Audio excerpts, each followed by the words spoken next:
what industry is following. Nothing to do with my employer or any questions will not be related to my employer. It's completely my learning, my thought process, being very proud and pretty 3 decades experience in data center, right from design, build, operate, right from the non-IT, IT, and we did is AI with a liquid cooling, whatever the buzzword we said, it is designed and built by myself. Uh, Most of the big names which you are saying, where I work, okay? So I will go to the topic directly because what is going inside data center for tomorrow is more fascinating. It is attracting to me as the individuals and the generations which are going to come because we are going to witness a rack per load up to 100 kilowatt, somewhere in the 200 kilowatt, where the east-west traffic is going to be in terabyte instead of gigabyte. We will see the cyber security where the firewalls are going to be microservices. We can see applications which are the completely containerized, high availability with a number of innovations. Okay, AI is one of that, I will say. AI hit load is up 1% of that. You can see cyber securities where the firewalls and the rules and the zero trust and other technologies powering up like anything. I am leaving my thoughts here, but I am going with my colleagues to discuss some of the key questions. It is already we discussed.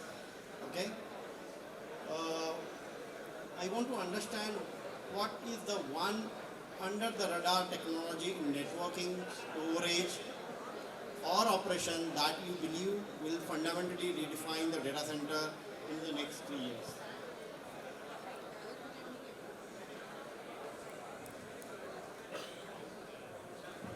Hi, good evening everyone. So it's actually an honor to share the stage between two pioneers of the industry. I'm still a learner.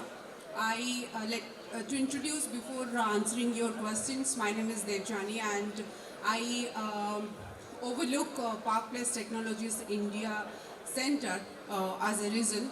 And to introduce me personally, I'm just a learner, still student of life. I have been learning here in this expo from different industry stalwarts and listening out to all the industry experts and pioneers here before.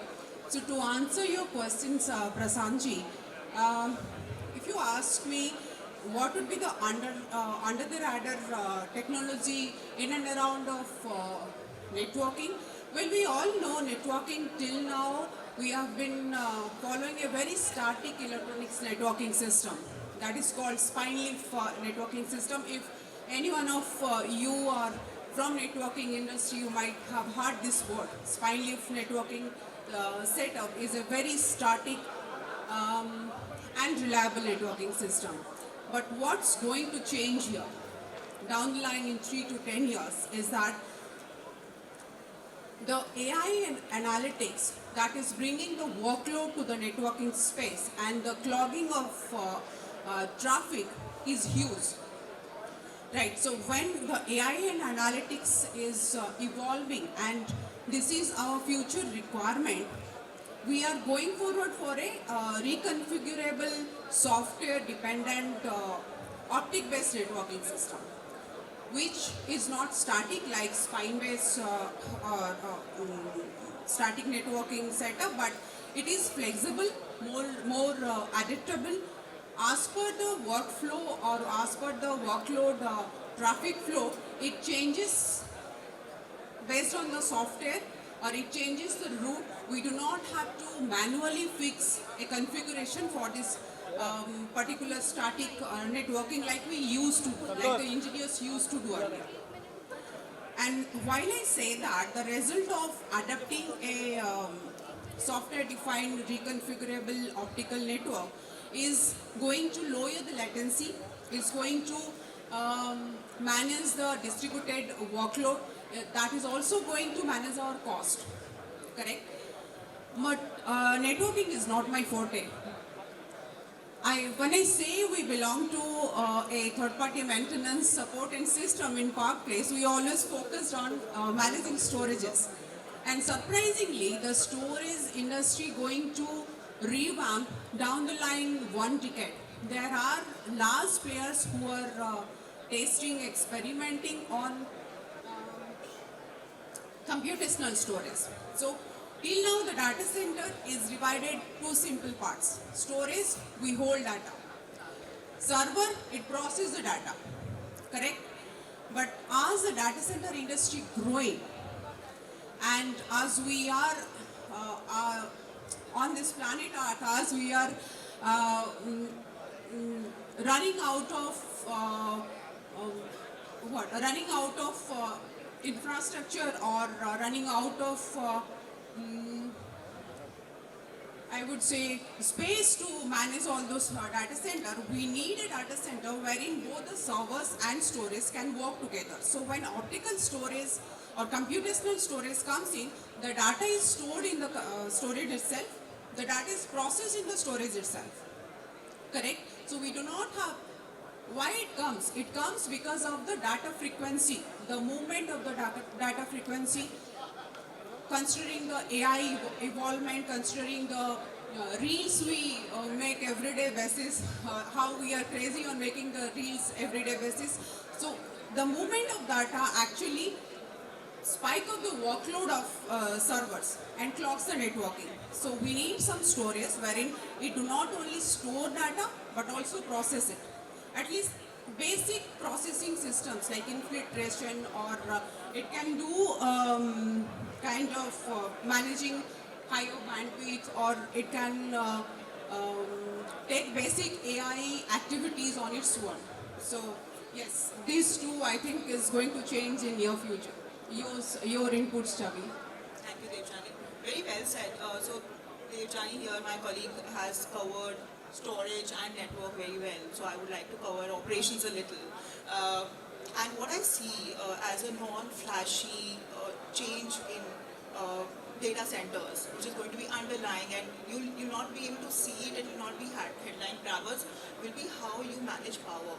So how you have self-diagnostic, self-monitoring power cables, network cables, which can distribute your power cables, understand, predict through AI and machine learning, predict how your power is going to be distributed, what is going to be the requirement, and that is how it is going to change. So we at Polycab as well, we are looking at how we become from an OEM to a solution provider where we can, give you a solution which improves your power utilization, improves your, reduces your power losses, reduce your heat that is transmitted from the cables, because that is going to once AI GPUs are in your data centers, that's going to be one major concern, and the technology to distribute power in the right way to reduce your losses is going to define who is going to co-locate in your data center, because PUE is one big concern for any co-location. So that is probably non-flashy, non-headline grabber, but again, it is a technology which is going to change the way we are going to power our data centers, because they are going to power customers there. Okay. If I want to summarize what these girls were trying to tell, in networking there is a latency, speed, throughput. In power, it is the how auto-billing cable distributions network, and the storage, it is how it is resilient, scalable, deduplications, compressions, warm. These are coming into pictures, and how these technologies are going to be adopted by industry will play a future. And this is the new era of the inside the data center. This is what happening. I will go to my next question. I want to understand the intelligent architectures over the spine and leg architecture, considering the current growth in the speed and the data and the data locality.